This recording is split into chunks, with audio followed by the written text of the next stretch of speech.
Bismillahirrahmanirrahim. Assalamualaikum warahmatullahi wabarakatuh. Alhamdulillahi wa kafa. Wassalatu wassalamu ala nabiyil mustafa wa ala alihi wa ashabihi wa man iktafa amma ba'du. Akhwati fillah, rahimani wa rahimakunallah. Alhamdulillah, kita bersyukur kepada Allah Subhanahu wa taala yang mana kita masih diberikan kesehatan, diberikan kesempatan, rasa aman, dan makanan yang Allah Subhanahu wa taala anugerahkan sehingga kita bisa duduk bersama di majelis ilmu yang mulia. Adanya rasa aman, kesehatan, dan juga adanya makanan dalam satu hari yang dimiliki oleh seorang muslim dan muslimah merupakan nikmat yang besar yang patut kita bersyukur karenanya. Sebagaimana Rasulullah sallallahu alaihi wasallam bersabda, "Man asbaha minkum aminan fi sirbihi mu'afan fi badanihi indahu qutu yaumihi faka'annama haizat lahu dunya bihadzafiriha." Kata Nabi sallallahu alaihi wasallam, barang siapa yang di pagi harinya dia aman di tempat tinggalnya, tidak ada yang mengganggu, tidak ada yang mengintimidasi, tidak ada yang mengancamnya, dan sehat badannya, kemudian dia punya makanan pokok untuk satu hari itu, faka'annama haizat lahu dunya bihadzafiriha, maka dia seolah-olah telah mendapatkan seluruh kenikmatan dunia. Maka di antara bentuk syukur kita kepada Allah Subhanahu wa taala, marilah kita sejenak melihat bagaimana kisah pasangan suami istri yang senantiasa bersama baik ketika di dunia bahkan sampai di neraka wal iyadzubillah, yaitu pasangan antara Abu Lahab dengan istrinya. Akhwati fillah, rahimani wa rahimakunallah. Rasulullah sallallahu alaihi wasallam ketika diutus menjadi seorang nabi dan rasul di usia 40 tahunan itu, maka saat itu beliau sallallahu alaihi wasallam memiliki empat orang paman. Dua paman ini tetap dalam agama kekufurannya dan dua yang lainnya masuk Islam. Paman yang tetap di dalam kekufurannya yang pertama adalah Abu Lahab. Bahkan Abu Lahab inilah yang memusuhi dakwah Nabi Shallallahu Alaihi Wasallam. Bahkan di dalam permusuhannya dengan Nabi Shallallahu Alaihi Wasallam dia didukung oleh istrinya. Kemudian yang kedua adalah Abu Talib. Abu Talib adalah paman Nabi Shallallahu Alaihi Wasallam yang mana dia membela Nabi Shallallahu Alaihi Wasallam dari gangguan orang-orang Quraisy. Meskipun di penghujung usianya Abu Talib tidak menyatakan syahadat sehingga dia pun meninggal dalam kondisi kekufuran. Kemudian paman yang ketiga adalah Hamzah bin Abdul Muttalib. Hamzah bin Abdul Muttalib ini adalah seorang yang pemberani. Beliau juga banyak membela Nabi Shallallahu Alaihi Wasallam. Beliau beriman dengan agama Islam yang dibawa Nabi Shallallahu Alaihi Wasallam. Namun Hamzah ini meninggal di tahun 2 Hijriah di perang Uhud ketika Al-Wahsy melemparkan tombaknya. Karena Wahsy diberikan jaminan oleh majikannya yaitu Hindun, kalau dia berhasil membunuh Hamzah, paman Nabi Shallallahu Alaihi Wasallam, maka dia akan dimerdekakan. Sehingga Hamzah pun terbunuh di tahun 2 Hijriah. Kemudian yang keempat adalah Al-Abbas bin Abdul Muttalib yang dia masuk ke dalam agama Islam sebelum hijrahnya Nabi Shallallahu Alaihi Wasallam ke Madinah. Dari empat orang paman Nabi Shallallahu Alaihi Wasallam tersebut, yang dua masuk Islam yaitu Hamzah dan Al-Abbas, kemudian yang dua dalam kekufuran yaitu Abu Talib dan juga Abu Lahab. Maka kita akan melihat bagaimana kehidupan Abu Lahab, terutama rumah tangganya, yang mana dia banyak memusuhi dakwah Nabi Shallallahu Alaihi Wasallam yang mulia. Abu Lahab nama aslinya adalah Abdul Uzza bin Abdul Muttalib. Urutan nasabnya adalah Abdul Uzza bin Abdul Muttalib bin Hashim bin Abdi Manaf bin Qusay bin Kilab. Dan dia banyak dikenal dengan kunyahnya yaitu Abu Lahab. Jadi nama aslinya adalah Abdul Uzza, hambanya Uzza, yaitu salah satu berhalanya orang-orang Mekah saat itu. Tapi dia lebih terkenal dengan kunyahnya Abu Lahab, meskipun dia memiliki nama asli yaitu Abdul Uzza.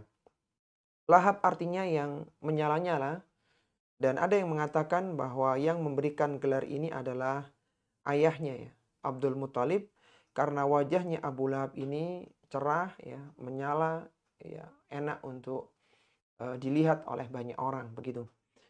Baik, kemudian ketika Abu Lahab sudah besar, sudah dewasa, maka Abu Lahab menikah dengan Ummu Jamil. Ummu Jamil adalah nama aslinya adalah Arwa binti Harab bin Umayyah, dan dia adalah saudaranya Abu Sufyan. Abu Sufyan menikah dengan Hindun. Hindun waktu masih dalam kondisi kufur, dia memberikan jaminan, memberikan syarat kepada Wahsy, kalau dia bisa membunuh Hamzah di perang Uhud, maka dia akan dimerdekakan. Jadi Abu Sufyan memiliki istri Hindun, sedangkan Abu Sufyan punya saudara namanya Arwa binti Harab bin Umayyah, yaitu yang dikenal dengan Ummu Jamil. Dia adalah seorang wanita bangsawan Quraisy yang terhormat dan termasuk pimpinan wanita-wanita Quraisy ya. Jadi Ummu Jamil adalah tokoh wanita yang ada di Quraisy. Dari pernikahannya Abu Lahab dengan Ummu Jamil, maka mereka mendapatkan 3 anak laki-laki dan 1 anak perempuan. Pernikahan Abu Lahab dengan Ummu Jamil ini menghasilkan 3 orang anak laki-laki dan 1 anak perempuan. Anak laki-lakinya adalah yang pertama Utbah, yang kedua Mu'attab, yang ketiga Utaibah, dan yang terakhir, yang keempat, yang perempuan adalah Durrah. Ada 4 anaknya Abu Lahab dengan pernikahannya bersama Ummu Jamil. Dari 4 orang anak Abu Lahab tersebut, yang pertama kali masuk Islam adalah Durrah binti Abu Lahab. Anak perempuannya Abu Lahab, yang dia sudah masuk Islam sejak berada di Makkah. Bahkan dia ikut hijrah ke Madinah, dan sebelum dia masuk Islam, dia dinikahi oleh Al-Harith bin Amr bin Naufal bin Abdi Manaf. Kemudian suaminya tersebut terbunuh di perang Badar tahun 2 Hijriah di tanggal 17 Ramadan. Di suaminya Durrah yang masih kufur waktu itu terbunuh di Badar dalam kondisi dia musyrik. Kemudian Durrah binti Abu Lahab dinikahi oleh Dihyah Al-Kalbi. Kemudian setelah itu dia dinikahi, setelah selesai dari pernikahan dengan Dihyah Al-Kalbi radhiyallahu anhu, maka dia dinikahi oleh Zaid bin Harithah. Zaid bin Harithah adalah anak angkat Nabi SAW yang juga pernah menemani Nabi SAW ketika berdakwah di Taif. Jadi ketika Nabi SAW ditinggal mati oleh istrinya itu Khadijah, kemudian pamannya Abu Talib juga meninggal, sehingga Nabi SAW mengalami kesedihan yang disebut dengan Amul Huzni yang terjadi di tahun 10 kenabian. Kemudian beliau SAW berangkat ke Taif ditemani oleh Zaid bin Harithah. Di Taif, ternyata sambutan orang-orang Taif ini tidak seperti yang diharapkan. Tidak hanya orang-orang dewasanya, anak kecilnya itu melempari Nabi SAW dengan batu. Sehingga Zaid bin Harithah berusaha melindungi Nabi SAW dan beliau pun sempat berdarah dengan kejadian itu. Maka datanglah malaikat gunung yang menawarkan kepada Nabi SAW agar menimpakan 2 gunung kepada penduduk Taif. Tetapi Nabi SAW menginginkan agar Allah Subhanahu wa Ta'ala menjadikan anak keturunan orang-orang Taif menjadi orang-orang yang mentauhidkan Allah Subhanahu wa Ta'ala.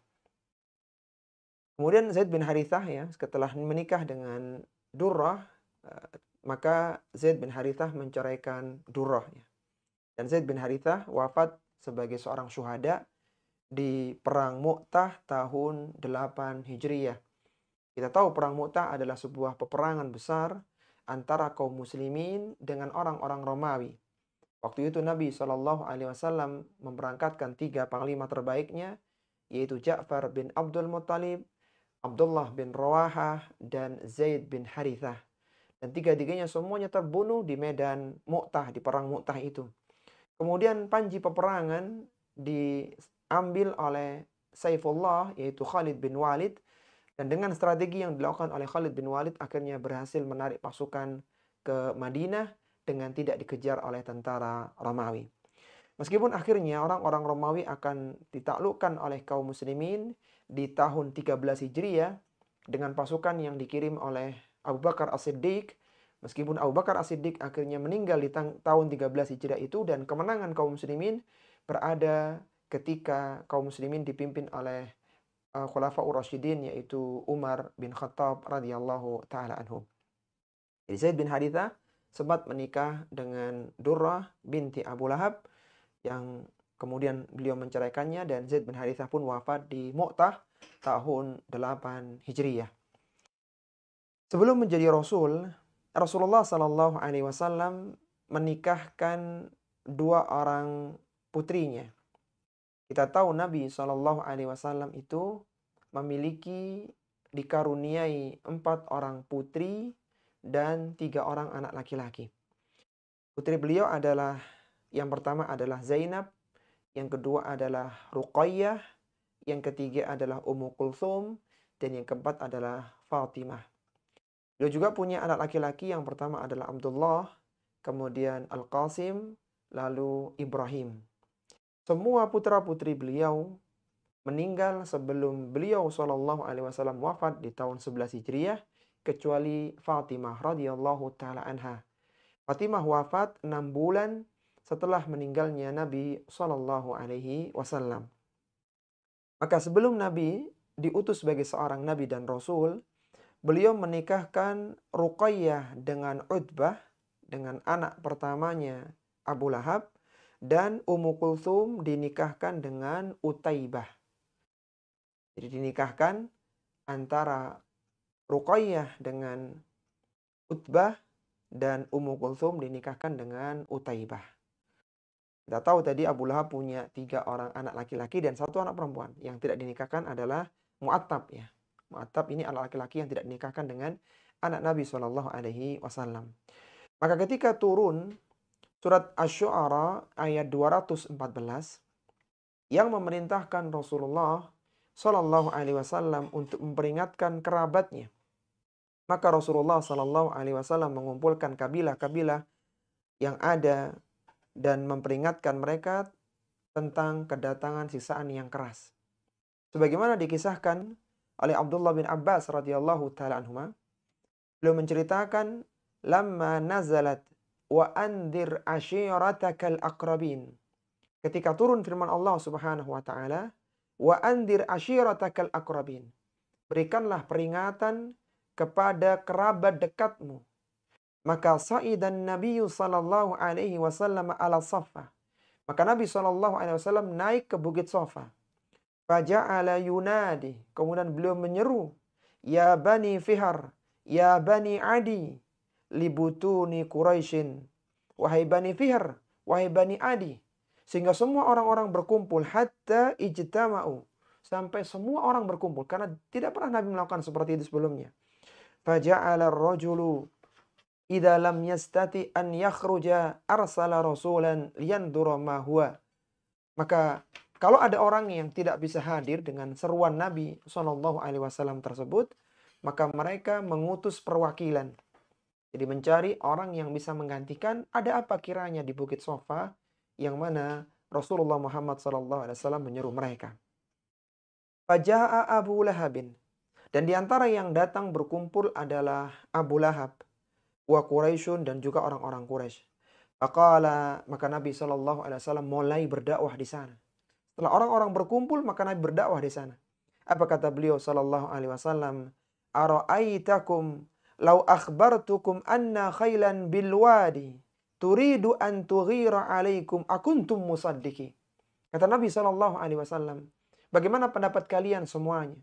Kalaulah aku katakan di balik Bukit Safa ini ada sekelompok pasukan berkuda yang akan menyerang kalian. Akuntum musaddiki? Apakah kalian membenarkan beritaku ini? Qalu, maka serempak mereka mengatakan, na'am. Iya, kami akan benarkan beritamu. Ma jarrabna 'alaika illa sidqan. Kami tidak mendapatimu kecuali engkau adalah orang yang jujur dalam perkataan. Maka Nabi Shallallahu alaihi wasallam sempat dinobatkan, diberikan gelar Al-Amin, orang yang terpercaya. Orang yang tidak suka berdusta, yang tidak pernah berdusta. Maka mendengar ucapan jawaban dari kabilah-kabilah yang berkumpul itu, maka Nabi mulai berdakwah. Beliau mengatakan, fa inni nadhirul lakum baina yaday adzabin syadid. Aku peringatkan kalian akan adanya siksaan yang pedih yang mengancam kalian. Maka mulai mendengar ucapan ini, apa responnya Abu Lahab? Paman beliau, paman Nabi sallallahu alaihi wasallam, maka faqala Abu Lahab. Abu Lahab pun mengatakan, tabban laka sa'iral yaumi. Celakalah engkau di harimu, di sepanjang harimu. Alihada jama'tana. Apakah hanya untuk ini kami dikumpulkan? Kami sedang bekerja, beraktivitas hanya untuk mendengarkan ini kami dikumpulkan. Maka turunlah firman Allah Subhanahu wa taala, fanazala, turunlah firman Allah dalam surat Al-Lahab, tabbat yada abi lahabi wa tab, ma aghna anhu maluhu wa ma kasab. Allah menyatakan ketika Abu Lahab mengatakan tabban laga sa'iral yaum, celakalah engkau di sepanjang harimu, maka dibalas oleh Allah Subhanahu wa taala, tabbat yada abi lahabi wa tab. Binasalah kedua tangan Abu Lahab dan sungguh ia akan binasa. Ma aghna anhu maluhu wa ma kasab. Tidak bermanfaat baginya kekayaannya, harta bendanya, dan apa yang diusahakannya. Maka setelah kejadian itu, Abu Lahab dan istrinya Ummu Jamil memerintahkan kepada Utbah dan Utaibah yang tadi menikahi dua putri Nabi Shallallahu alaihi wasallam agar menceraikan putri-putri Nabi Shallallahu alaihi wasallam. Sehingga Utbah menceraikan Ruqayyah dan Utaibah menceraikan Ummu Kulthum. Ceraikan karena perintah dari Abu Lahab setelah bermusyawarah dengan istrinya Ummu Jamil. Ruqayyah masuk Islam bersama ibunda Khadijah, bersama dengan ibunya Khadijah radhiyallahu taala anha. Lalu Ruqayyah ini dinikahi setelah masuk Islam ya. Setelah dia dalam kondisi sebagai seorang muslimah dan lepas dari suami yang pertama, maka dia dinikahi oleh Utsman bin Affan radhiyallahu taala anhu. Kita tahu Utsman bin Affan radhiyallahu taala anhu adalah seorang khulafaur rasyidin yang memimpin dalam waktu yang terpanjang dibandingkan dengan 3 khulafaur rasyidin yang lainnya. Utsman menjadi khalifah tahun 23 Hijriah sampai tahun 35 Hijriah. Beliau menjadi khalifah selama 12 tahunan. Maka ketika Zaid bin Harithah yang tadi dikisahkan sempat menikah dengan Durrah binti Abu Lahab, maka Zaid bin Harithah itu masuk ke Madinah menyampaikan kabar gembira ketika kejadian perang Badar tahun 17 Ramadan, tanggal 17 Ramadan. Maka saat itulah Ruqayyah wafat di sisi suaminya yaitu Utsman bin Affan. Dan Ruqayyah ini wafat di bulan Ramadan tahun 2 Hijriah di usia 22 tahun, usia yang sangat belia, sangat muda. Dan jenazahnya Ruqayyah dimakamkan di pemakaman Baqi di Madinah. Tapi sebelum kita teruskan akhwati fillah, rahimani wa rahimakumullah, ada beberapa kejadian yang bersamaannya. Yang pertama adalah di tanggal 17 Ramadan tahun 2 Hijriah adalah tanggal wafatnya mantan suaminya Ruqayyah, mantan suaminya Durrah, yaitu Al-Harith bin Amr bin Naufal bin Abdi Manaf. Tanggal 17 Ramadan itu, tahun 2 Hijriah, itu adalah tanggal kematian mantan suaminya Durrah binti Abu Lahab. Kemudian di hari yang berdekatan di kejadian perang Badar itu, ketika kaum muslimin pulang dengan membawa kemenangan, maka di hari itu adalah hari wafatnya Ruqayyah binti Muhammad sallallahu alaihi wasallam di pangkuan suaminya Utsman bin Affan radhiyallahu taala anhu. Ini dua kejadian yang bersamaan. Kemudian ada kejadian yang juga bersamaan pula. Setelah kejadian perang Badar itu, maka Ali bin Abi Thalib radhiyallahu taala anhu menikah dengan Fatimah radhiyallahu taala anha. Kejadian perang Badar itu.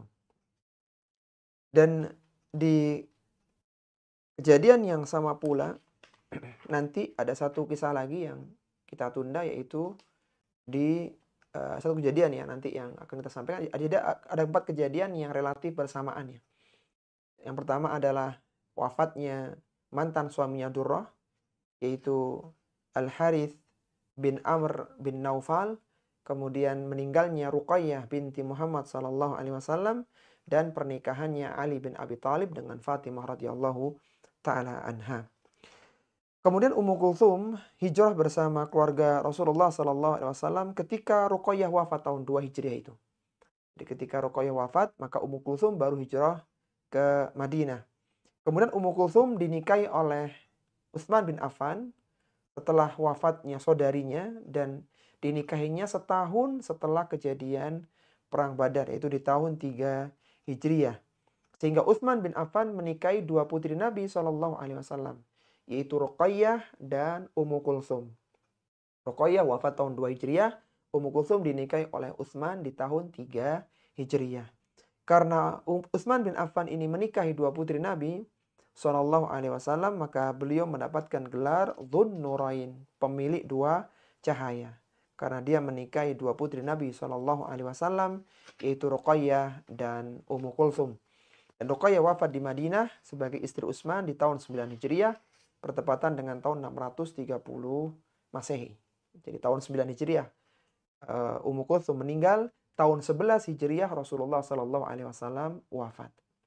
Adapun Utsman sendiri, beliau wafat dalam keadaan sedang membaca Al-Qur'an di rumahnya di hari Jumat tanggal 18 Dzulhijjah di bulan Haji di tahun 35 Hijriah di usia 86 tahun, dan beliau dibunuh oleh pemberontak yang jumlahnya sekitar 2.000 orang. Dan Utsman bin Affan dibunuh oleh pemberontak di bulan haram, bulan haji, bulan Dzulhijjah, di tanah haram di Madinah, dalam kondisi sedang membaca Al-Quranul Karim yang mulia. Ketika Fathu Mekkah di bulan Ramadan tahun 8 Hijriah, ya, kita tahu ada 2 kejadian besar yang terjadi di bulan Ramadan di masa Nabi Shallallahu Alaihi Wasallam.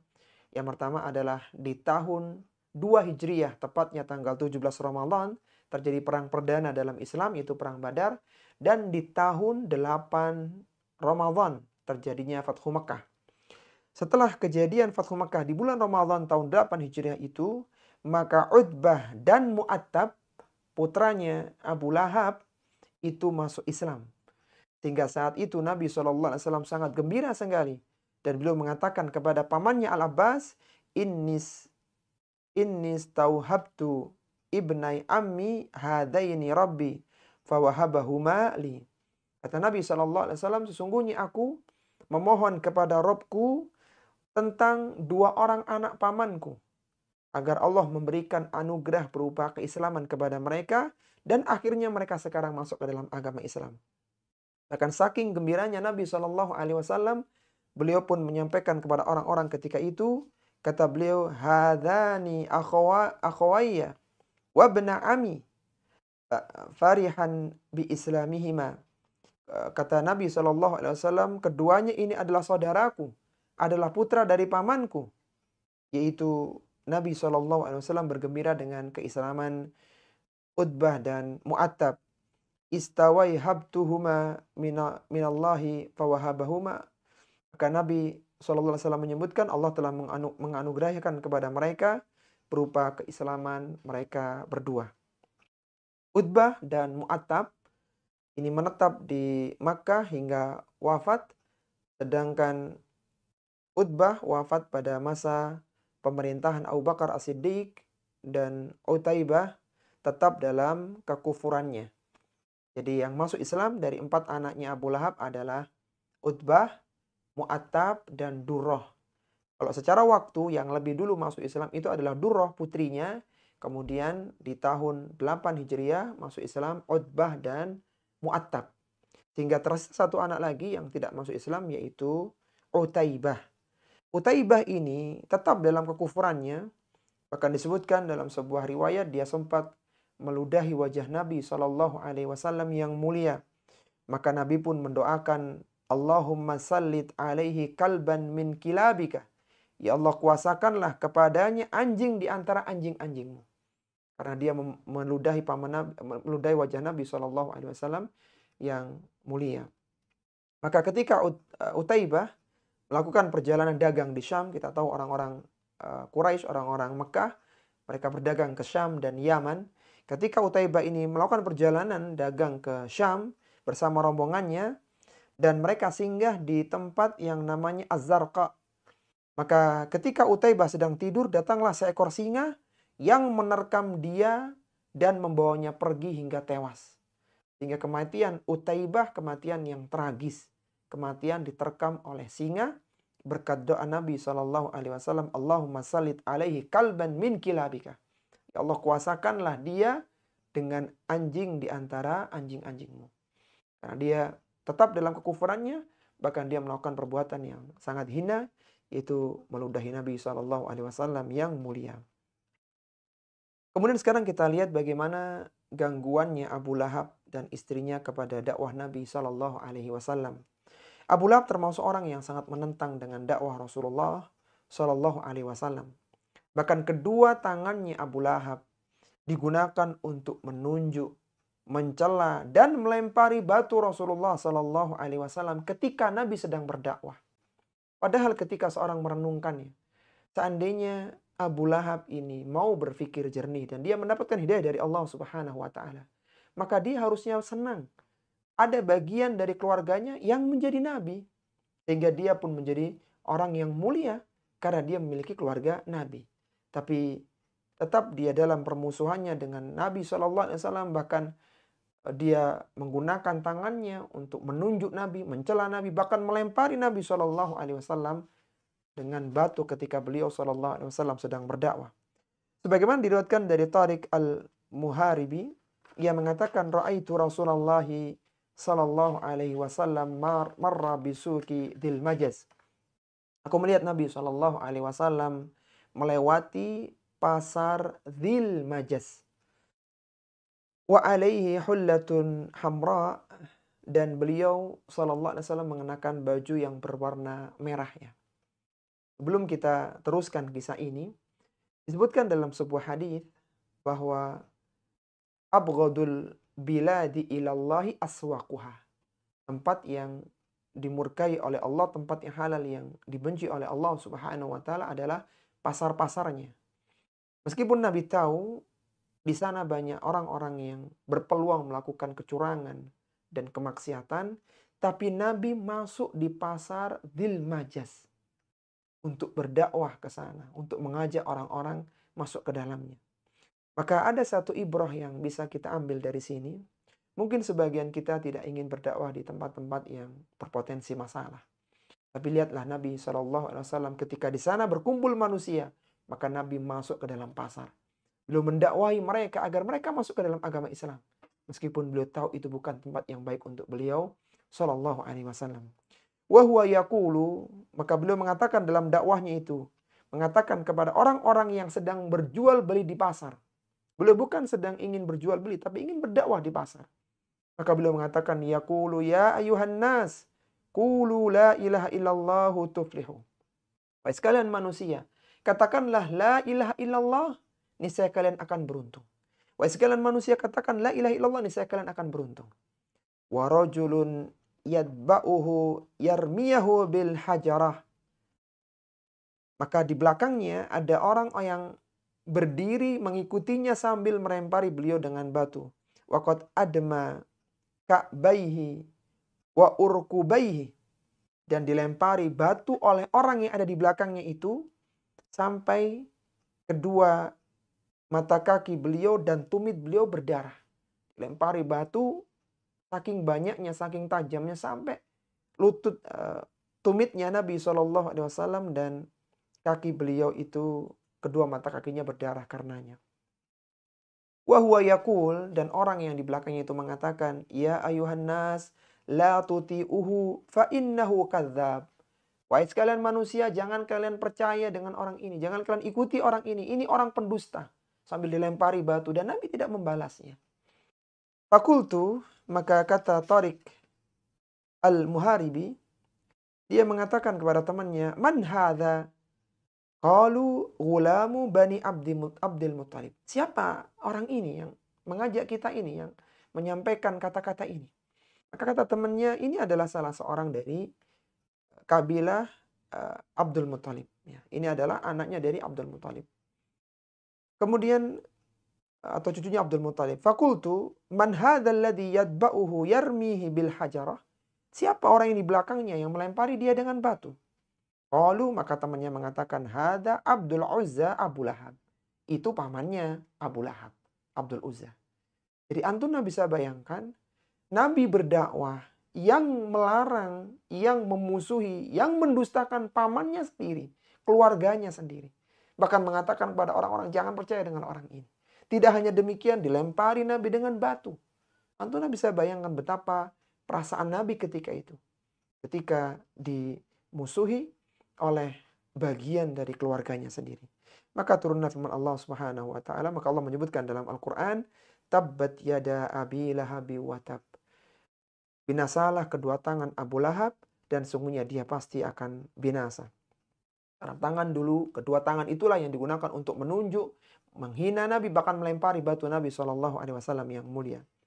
Dan tidak bermanfaat bagi Abu Lahab ya, meskipun dia punya harta, dia punya kedudukan di tengah orang-orang Quraisy, anak-anaknya juga anak laki-laki yang gagah. Semuanya tidak akan bermanfaat bagi dirinya, tidak bisa menyelamatkannya dari adab Allah Subhanahu wa taala. Ma aghna anhu maluhu wa ma kasab. Tidak bermanfaat baginya harta bendanya dan apa yang ia usahakan. Jadi Abu Lahab, meskipun dia punya kedudukan, punya harta, punya anak, tidak bisa menyelamatkan dari siksa neraka Allah Subhanahu wa taala. Istrinya Abu Lahab, Ummu Jamil, juga berusaha sekuat tenaga untuk menyakiti Nabi SAW.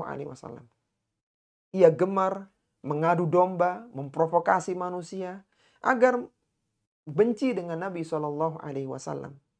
Dia menyalakan permusuhan, kebencian kepada Rasulullah SAW.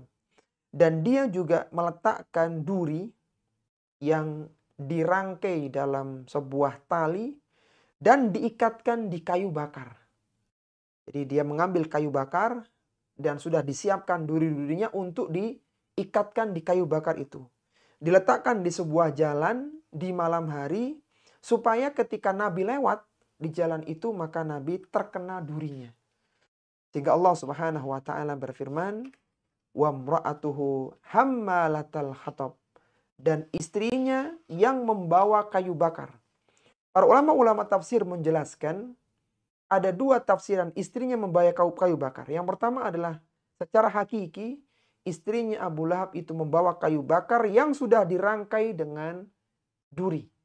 Kemudian dikatakan membawa kayu bakar secara majazi, secara maknawi. Yaitu istrinya ini menyulut provokasi kebencian orang-orang kepada Nabi SAW.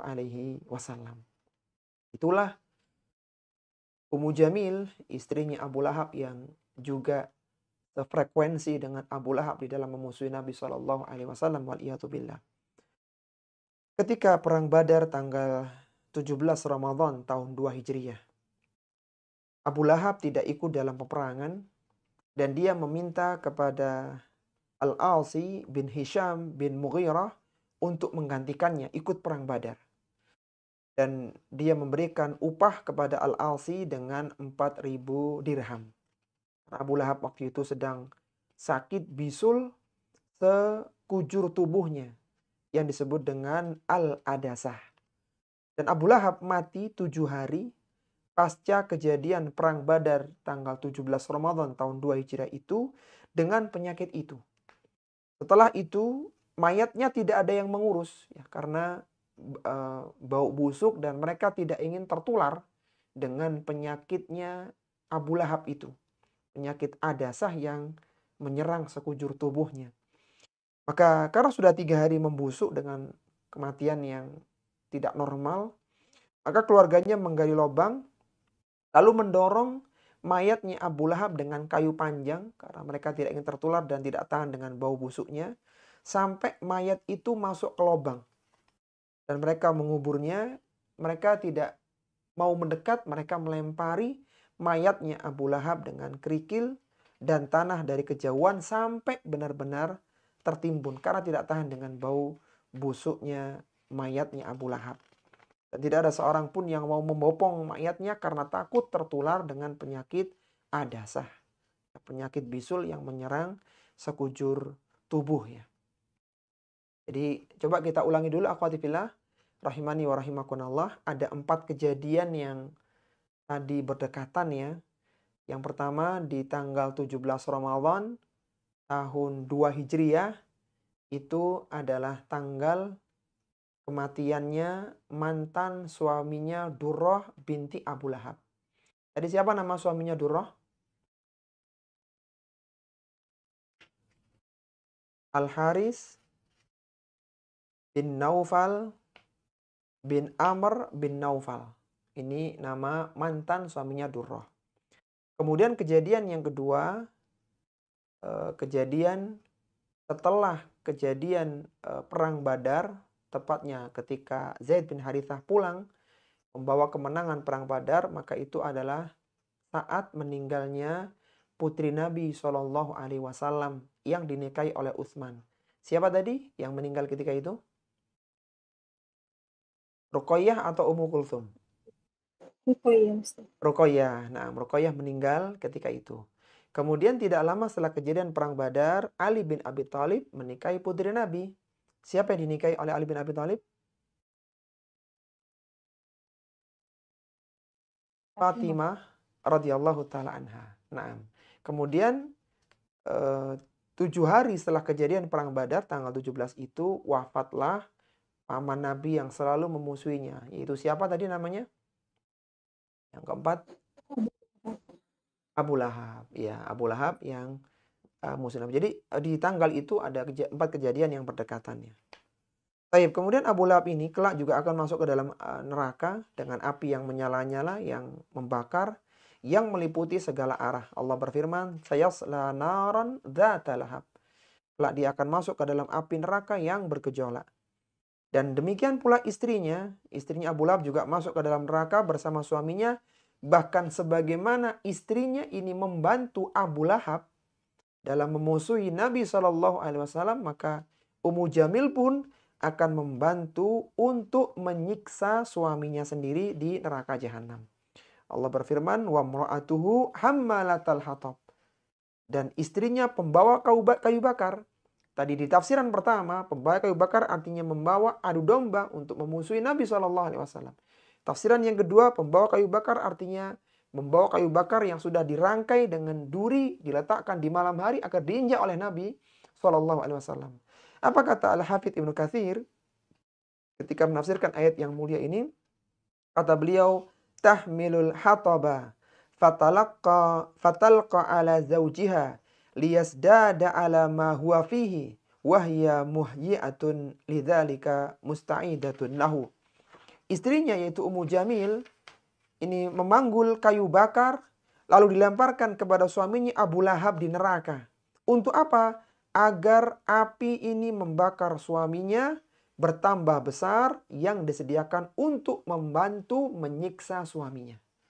Sebagaimana dulu kompak di dunia itu melakukan kemaksiatan, maka sampai di neraka pun istrinya masih sepakat untuk menambah siksaan kepada suaminya Abu Lahab wal'iyatubillah. Bahkan disebutkan ya bahwa Ummu Jamil itu pernah memiliki kalung yang sangat berharga karena dia adalah seorang bangsawan. Dia punya kalung yang sangat berharga dan mahal, dan dia berjanji akan menginfakkan kalungnya itu untuk mendanai penghalangan kepada dakwah Nabi SAW. Jadi dia menginfakkan kalungnya, berdonasi dengan kalungnya, bukan untuk membantu dakwah Nabi, tapi untuk menghalangi dakwah Nabi. Jadi dia siap untuk membayar orang-orang untuk menghalangi dakwah Nabi SAW. Karena dia dulu punya kalung mahal digunakan untuk menghalangi dakwah Nabi, Maka Allah berfirman, fi jidiha hablum mim masad. Maka di lehernya ada tali dari sabut. Tali eh, yang akan membakar lehernya dari sabut api neraka. Sebagaimana dia telah menukarkan kalungnya untuk menghalangi dakwah Islam yang mulia.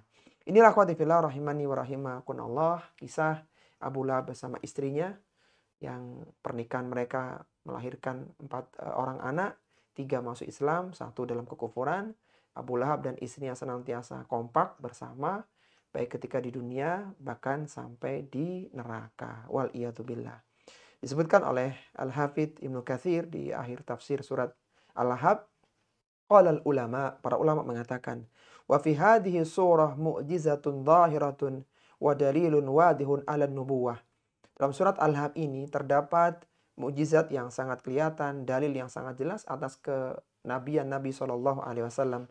Fa innahu mundu nazala qauluhu ta'ala. Setelah turun firman Allah Subhanahu wa taala, sayasla naran dzata lahab wa imratuhu hammalatal hatab fi jidiha hablum mim masad. Setelah turun surat Al-Lahab itu, fa akhbara anhuma bisyaqai wa adamil imani wa lam yaqayyad alahuma an yu'mina wala wahidatun minhuma la zahiran wala batinan wala mu'siran wala musiran wala mu'linan. Maka setelah turun ayat itu, baik itu Abu Lahab maupun istrinya tidak ada yang beriman. Baik itu suaminya atau istrinya tidak beriman. Artinya sudah divonis oleh Allah Subhanahu wa taala mereka masuk dalam neraka, mereka pun sampai mati tetap dalam kekufurannya. Padahal bisa jadi ya ketika seorang ini terus mendengarkan dakwah Nabi, mereka jadi beriman. Hindun akhirnya beriman, menyatakan keislamannya ketika Fathu Mekah. Abu Sufyan yang memerangi Nabi ketika di Badar, akhirnya beriman ketika Fathu Mekah. Demikian pula sahabat-sahabat yang lainnya. Jadi awalnya memusuhi Nabi, akhirnya beriman. Adapun Abu Lahab dan Ummu Jamil yang memusuhi Nabi Shallallahu Alaihi Wasallam, maka sudah divonis dengan turunnya surat Al-Lahab, sampai meninggal pun dia tidak beriman. Baik itu secara sembunyi-bunyi maupun terang-terangan, baik secara batin maupun yang ditampakkan, dia tidak mengaku beriman. Fakana hadza min aqwa al-adillatil barihah al-batinah ala nubuwati zahirah. Maka semua ini menjadi dalil kuat tentang benarnya nubuwah Nabi Shallallahu alaihi wasallam. Ketika Nabi membacakan firman Allah, tabbat yada abi lahabi wa tab. Akan disebutkan, saya selana naron dzatalab. Abu Lahab akan dimakan oleh api dari berbagai sisinya. Maka Abu Lahab pasti meninggal dalam kondisi kekufuran. Dia tidak akan beriman sampai kematiannya. Inilah akhwati fillah rahimani wa rahimakumullah yang bisa kita bahas di kisah Abu Lahab dan istrinya. Sebelum kita akhiri, kalau ada hal yang ingin disampaikan, dipersilahkan.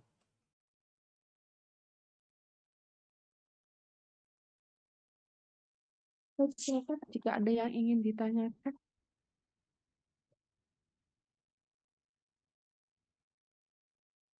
Baik, kalau tidak ada mungkin kita akhiri kajian pada kesempatan kali ini. Semoga yang kita bahas ini bermanfaat. Kita bisa mengambil ibrah bahwa hendaknya suami istri senantiasa bersatu dalam kebaikan dan bukan saling tolong-menolong dalam dosa dan keburukan. Sebagaimana Allah Subhanahu wa taala sebutkan, ta'awanu 'alal birri wat taqwa wa la ta'awanu 'alal itsmi wal udwan. Hendaknya kalian saling tolong-menolong dalam kebaikan dan ketakwaan, dan janganlah kalian tolong-menolong dalam dosa dan permusuhan. Semoga yang kita kaji ini bermanfaat. Kita akhiri wasallallahu ala nabiyyina Muhammadin wa ala alihi wa sahbihi wasallam. Subhanakallahumma wa bihamdika asyhadu an la ilaha illa anta astaghfiruka wa atubu ilaik wa akhiru da'wana anil hamdulillahi rabbil alamin. Wassalamualaikum warahmatullahi wabarakatuh.